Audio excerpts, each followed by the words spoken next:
Thanks so much. So this project is very much a consciousness-raising exercise for me. I'll get into why, but it is not. I'm not allowed to sell the work. It's very much about raising awareness of a specific issue. And as Rhiannon said, I've been thinking about this work for 5 years, almost exactly to the week. So 5 years ago, I don't know if any of you have recognised this or think where this might be. It's in Britain. This is in the Hebrides, and if you've been lucky enough to get out to the northern Western Isles, they are really magical places, and this is South Uist. So 5 years ago, in August and the beginning of September, in 2018, there was a mass beaching of whales across the west coast of Scotland and also in the Hebrides and also on the coast of Ireland. And what happened was there was clearly an event because over 2 to 3 weeks, more and more whales kept on beaching. They were all beaching dead. And it was just a bit of a mystery at the time, but it was incredibly unreported in the press. So very few people knew about it. I heard about it probably a couple of months later because I was doing some other work, another ceramic project with the National Museum of Scotland in Edinburgh, where I live. And one of the curators who'd been responsible for a lot of these beached whales were basically they had to be removed off the beaches, and they started to do autopsies on them. And they were trying to work out why had this happened. The most interesting and weird thing was that so there were nearly 100 beached in that time, and 45 of them were just of one particular species, and that's what really drew a lot of scientific interest to it. So it became a bit of a puzzle, and the species is called a Cuvier beaked whale, and it's the deepest diving whale species in British seawaters. And basically, over the intervening 5 years, they have proven that one of the main reasons that so many more whales are beaching is this increased use of sonar, which is basically deep sound pollution that's affecting the deepest diving whales the most, hence this one species being so badly affected. And they could prove this because the Cuvier beaked whales are highly evolved to swim at that depth and then come up for air and then go back again. But this deep sonar that's being used mostly by the Navy, by the military, and also to search for new gas and oil reserves. And that's happened increasingly over these years, and obviously has been in the news recently with Rishi Sunak's agreement of allowing another 100 new licenses to search for new gas and oil reserves in the North Sea. So this instance that happened 5 years ago, what happens is that the Cuvier beaked whales and other species basically panic, and they come up far too quickly. And they're so highly evolved not to do that. Something must be disrupting them to force them to come up to the surface too quickly. And they basically get decompression sickness, so otherwise known as the bends. And it's possible to prove that by doing an autopsy on the body of the whales. So over these years, evidence has been accrued to prove that. So these beautiful white sandy beaches were littered with the bodies of whales at that time, and there have been a lot in the intervening years. So as soon as I heard of this, all of my work is about the environment, and I'm mostly interested in finding sort of lesser known stories, I suppose, and bringing them to public attention, because a lot of the information that the press reports is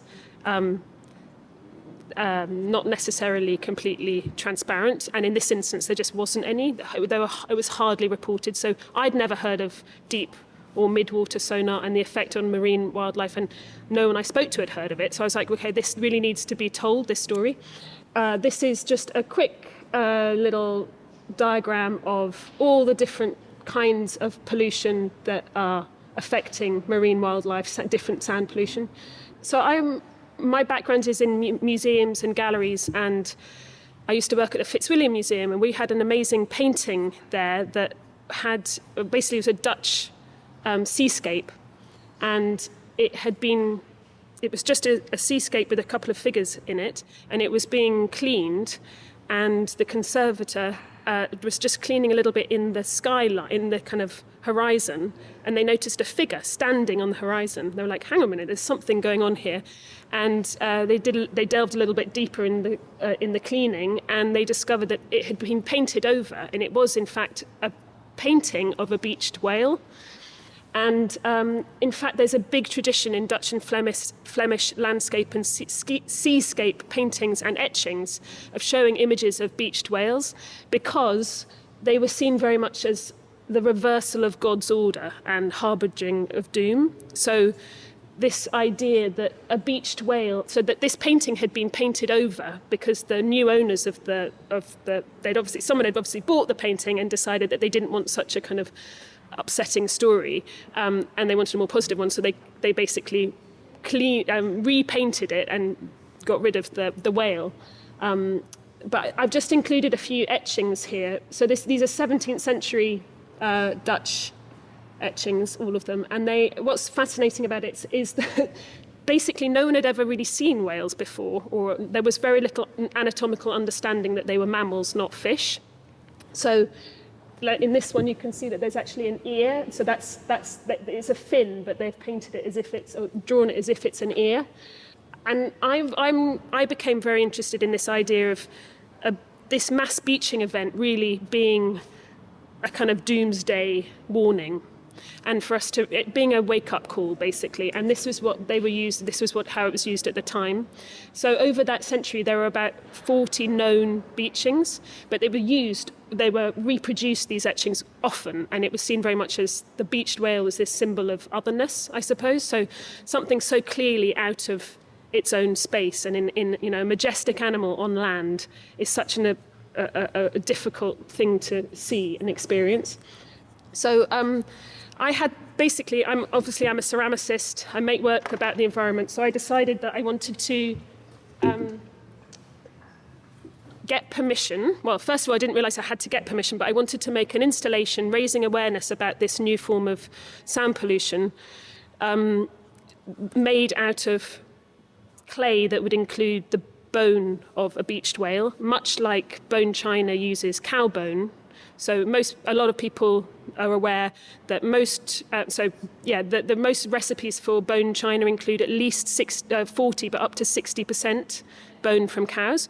And obviously I was like, well, whales are mammals. Maybe I could just replace that with the bone of a whale. So that was my idea. And I thought I'll make an installation and then people will kind of get to experience the fragility of these animals. But I didn't know at the time how hard it is to get permission, because they're protected species, ironically not very well protected. It took months, probably about 9 months to get permission, maybe longer, nearly a year to get permission. Finally I did, but then we were in the middle of COVID by then. So this whole project started as an idea about 5 years ago, but it's not until now that I've actually been able to kind of bring it to its full potential, I suppose. So eventually I did get permission to use the bone of a specific beached whale, which is a northern bottlenose whale that was beached on the west coast of Scotland, quite near Glasgow, near Loch Long, and it's thought that sonar pollution affected this whale particularly. So everything that you see in my installation includes a proportion of bone taken from that one animal. And if you look closely, they've all got a little stamp, which is my maker's mark, and next to them a number. And that number is the license that I've been given.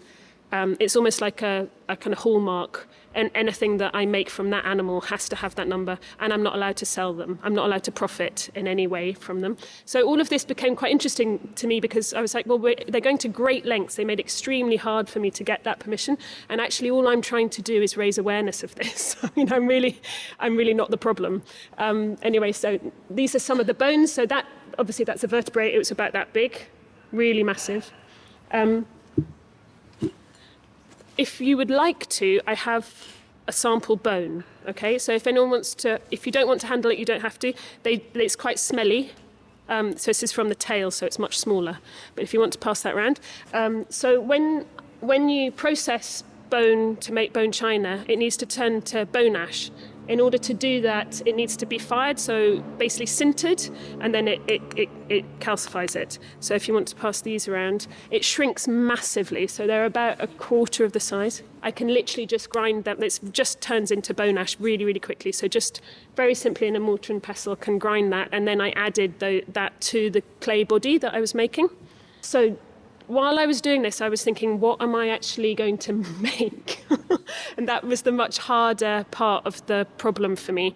I still didn't have any funding at this point, but I did have the permission, and now I had the bone. But I didn't want to start making anything until I knew what I was going to be making, because it was quite difficult to make the clay. So I did a bit of research, again, in the National Museum of Scotland, but also in the Museum of Zoology in Cambridge. And I was really, really lucky. They let me just look through their entire collection of cetaceans, so whales and porpoises and dolphins as well, all of which are affected by the sonar because of echolocation and how it disrupts their echolocation as well. So this is just an example of some of the many, many, many kinds of inner ear bone that cetaceans have. So they range from this, which is about that big, to these tiny little inner ear bones. These are only about 1 centimetre or 2 centimetres. I've got a few more examples here of those really little bones. And these became quite interesting for me because I was always thinking about this othering, this otherness of finding a beached whale, and how peculiar it is and how it makes you feel so disconnected, and how they become so disconnected from their environment. And holding these funny little knobbly shapes, you really can't even tell they're bone actually, because they're so odd, and they are really other. It was very hard to know what they were. Also, when they were taken into the museum collection, they were hand painted with their accession number, and I knew that I was going to have to stamp whatever I made with my own number, so I thought that was quite a nice link as well. So these informed these drawings. When I applied for BCB at the same time, I also applied for some funding just before that to make the project happen, because I knew I was going to be a huge project, and I wanted it to be, quite a substantial amount of work. And I also knew that I wouldn't be allowed to sell anything that I made, so I needed to get funding. And at that point, I did this drawing, which for me is really uncannily like what I ended up making, because it's not normally the case that I will draw something that looks so much like what it ends up being. So these were very much based on those inner ear bones at that time, but kind of, taken on a little bit. So kind of making my own shape. And I had the idea at that point that I would try and use the pulse of sonar in the rope to carry in through the rope, so that people would get to experience the feeling of the sound in their body. They wouldn't hear it, they would feel it. So that was my initial idea. And I also got some funding from Creative Scotland, not from Creative Scotland, from Creative Informatics in Edinburgh, who work with basically digital data and artists and other creatives to try and use data differently. Because I got that funding, I was able to go to the Hebrides and do a research trip. So because COVID had happened, I hadn't actually found this whale. That whale was actually very reported in the press. So those bones I hadn't personally collected. And I felt like I really just wanted to go and see the place that this had happened and have an experience myself of maybe trying to find some of the old bones that people told me were still there. So I went on a research trip to South Uist, where the National Museum of Scotland told me there might be some very old bones there. And instead, I found a fresh Cuvier beaked whale. So on the first day that we got there, we found this whale. And I had that exact experience of this sense of otherness, really, of it becoming not really even like a sea creature anymore. It's just like a lump of flesh, and they're so removed from how incredibly well evolved they are to be in the sea. Also, the smell is like nothing you can imagine. So if you sniff that bone, it's like 1,000,000 times worse. And you can smell it from miles away. So that was the first thing I found on that beach. I was with a friend, and we walked for 2.5 hours down one beach, never saw another person. When we came back in the other direction, the tide had gone out, and we found a skull as well. So that's actually a minke whale, I think. And that was just in the sea. So like two of the most incredible experiences within like a couple of hours apart from each other. And it was really exactly, obviously very sad to see these just there because it's so common, but also, that sense of incredible awe, really, and how like beautiful they are just as sculptural objects almost. There are also old bones, just not everywhere, but there are quite a lot of old remains. That's just me for scale, really. While I was there, I also saw these incredible etchings, which are like sand etchings in the sand. So there's actually black volcanic sand mixed with the very super white sand of the beaches. And it has just the tiny little rills in the water carry the sand and make this photo particularly really shows it. It is just so incredible, really quite anatomical and almost like the muscles and sinews in a female form, I thought. So they were just really beautiful, and I took a bit of film as well of them. And I didn't really realise until later, but they really informed the shapes that I made. So the original proposal, which was very much for those bone-like shapes, became a kind of amalgam of those bone shapes and these more bodily shapes as well. This is just a couple of slides of my studio when I was making the work.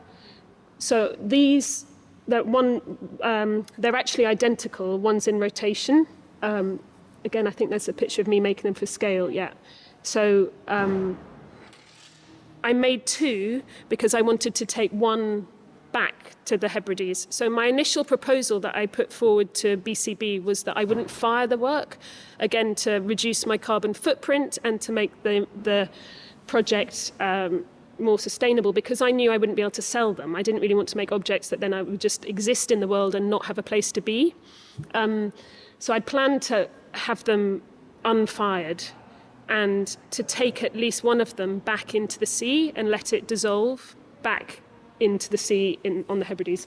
Oh, sorry, this is me learning about the few kilns there are around Scotland that will take such enormous pieces. So this is I live in Edinburgh, this is a kiln in Glasgow, so I did end up having to fire them, is why this is in there.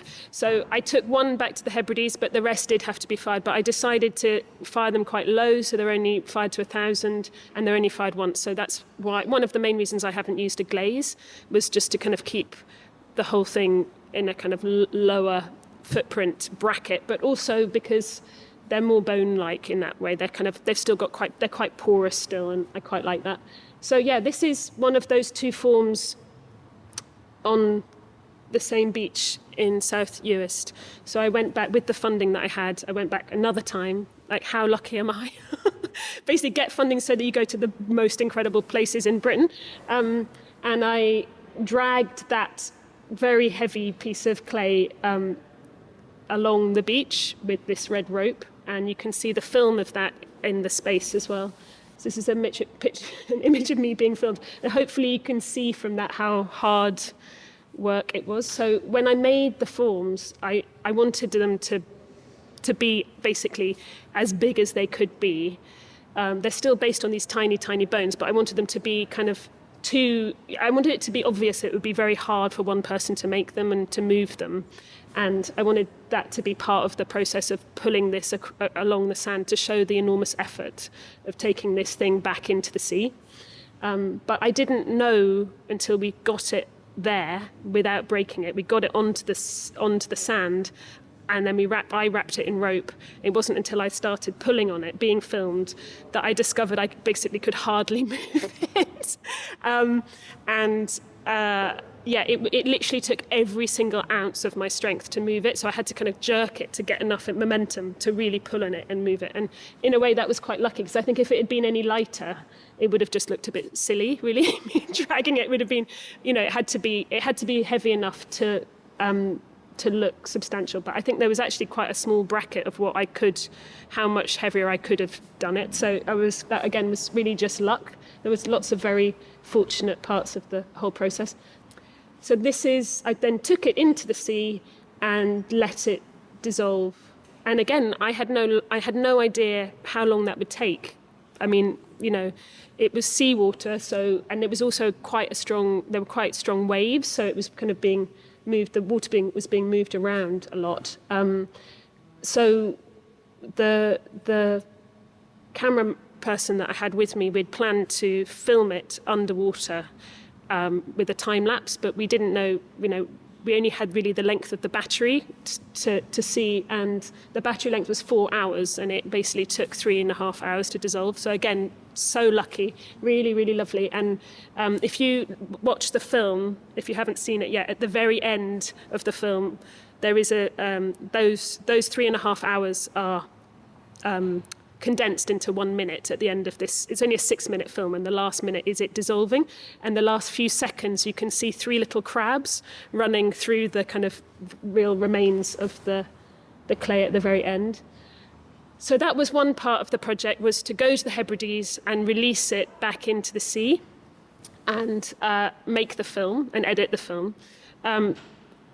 Again, in the process of making the film, I was still trying to explore the same ideas, the sense of kind of otherness and kind of preciousness, and kind of make it quite ceremonial to return this really precious thing back into the sea and let nature take it back. And we also had a drone, so we were able to get drone footage. And again, for me, that was really important, that we got an aerial view of the object so that you could see the scale, that one whale is such a tiny drop in the ocean, and that basically this is all human-made pollution. And this, as we know, this is only one form of the many kinds of human-made pollution that's being poured into our seas right now.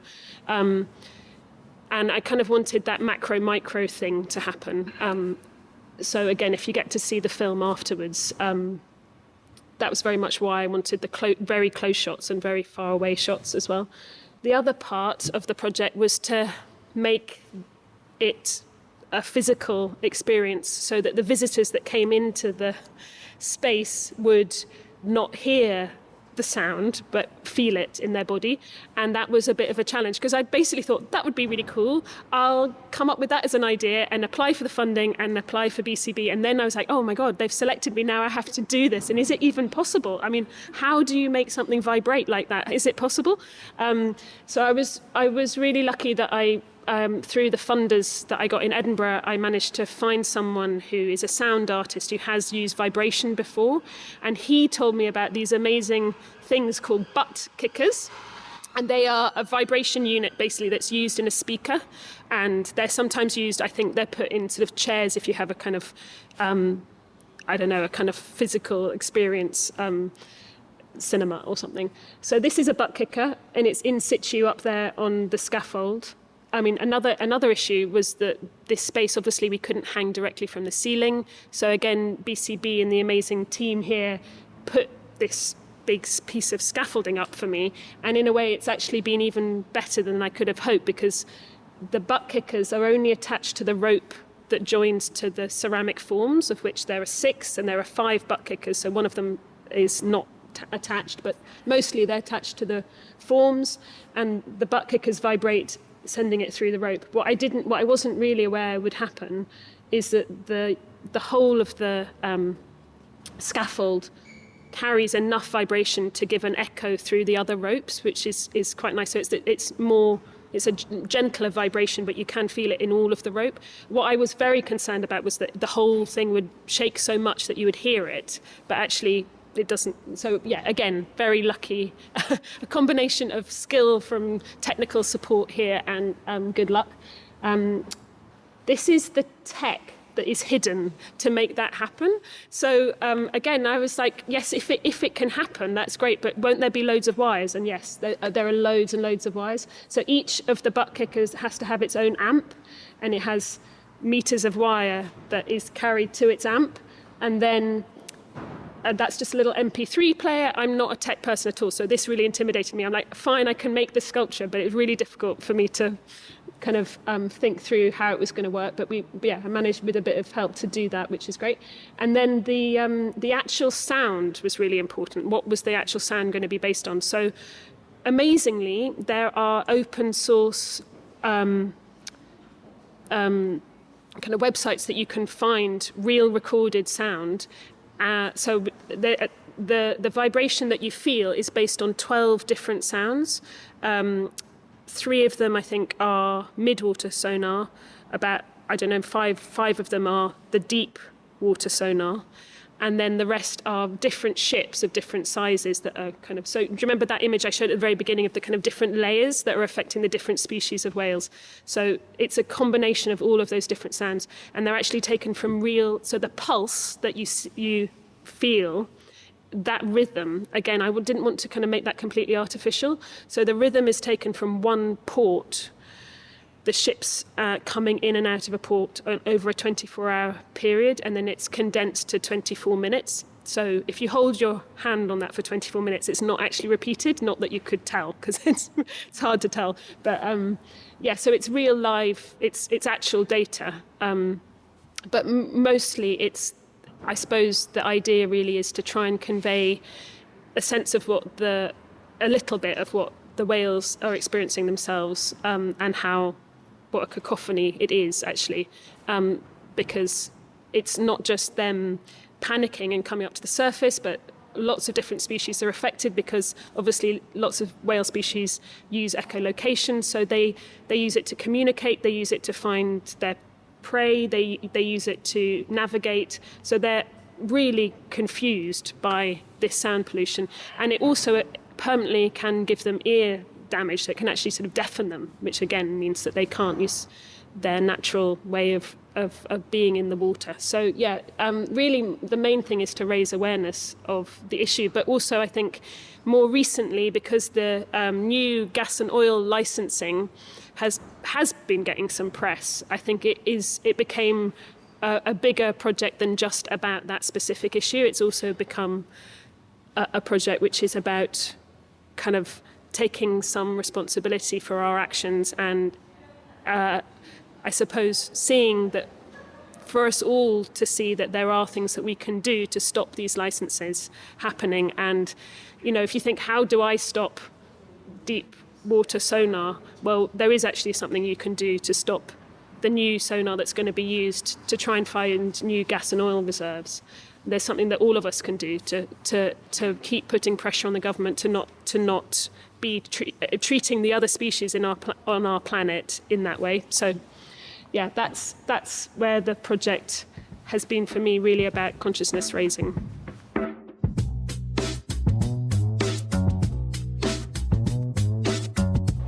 That's a really, really good point, and certainly was part of my slight hesitance about me doing the project, because I knew that I didn't have the resources to get enough wild clay to make something this big, basically.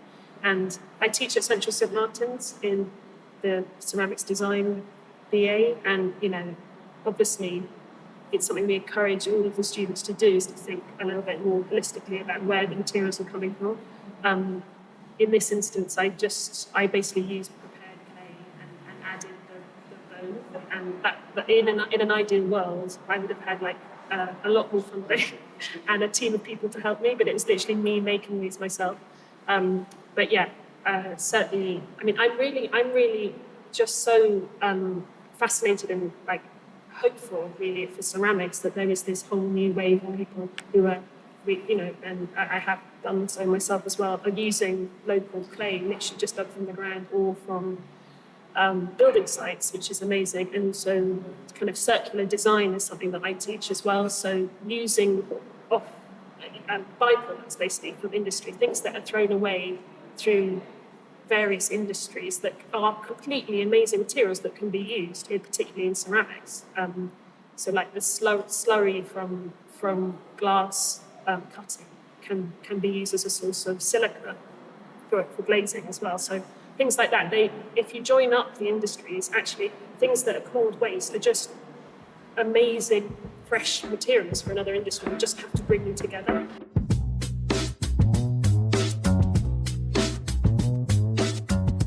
There are lots and lots and lots of reasons to use red. Actually, one of my drawings was using blue and green rope. So marine rope comes in 3 colours mainly, and red isn't used that much in marine rope. I wanted it to be real rope.